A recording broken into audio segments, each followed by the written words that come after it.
l'espoir jusqu'au bout. J'ai tout vu ce jour-là.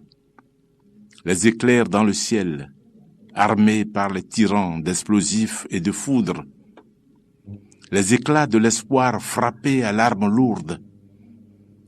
L'espérance affolée, appelant l'Éternel. Le fils était roué de coups sur tout le corps, les cheveux arrachés. La reine était en peine. Pendant que les vainqueurs exhibaient sur les chaînes les trophées du forfait pour leur parrain du Nord.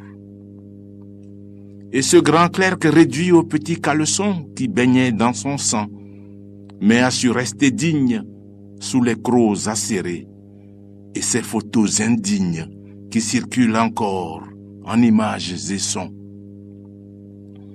Et cet autre grand clerc fauché à bout portant, le visage en lambeaux, rendu méconnaissable, pendant qu'il se rendait sans armes et sans portable, mandaté par le chef qu'il avait aimé tant. Rien n'a vraiment manqué au scénario du film.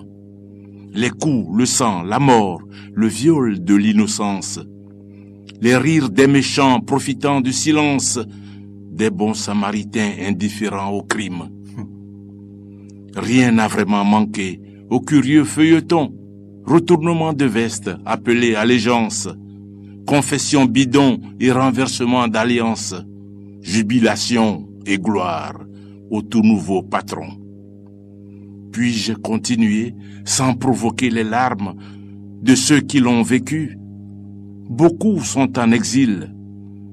De ceux qui l'ont subi, beaucoup sont sur le grill de l'armée des vainqueurs, les juges sous leur charme. Puis-je invoquer ce temps sans soulever le cœur du plus grand prisonnier déporté dans l'abîme d'un monde cynique contre de sales primes? Qui pourrait l'oublier, ce grand homme d'honneur? Car nos cœurs continuent de battre à l'unisson. Un jour, il reviendra pardonner aux satrapes.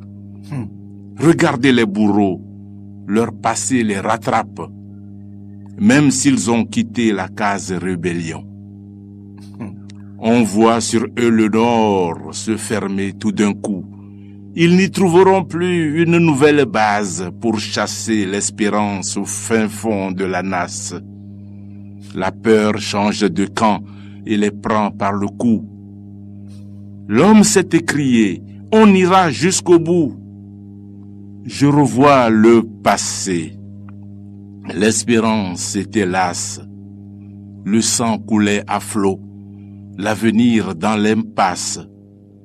Mais il s'est relevé, il est encore debout. Bientôt sera fendue en deux la mer profonde. Le peuple passera l'océan à pied sec, devant les bataillons qui vont sombrer avec les chars de Pharaon dans l'écume des ondes. Alors, le dernier mot sera enfin adieu. L'ange va proclamer la fin des servitudes. Le peuple aura ainsi reçu la certitude qu'il a raison de croire au miséricordieux.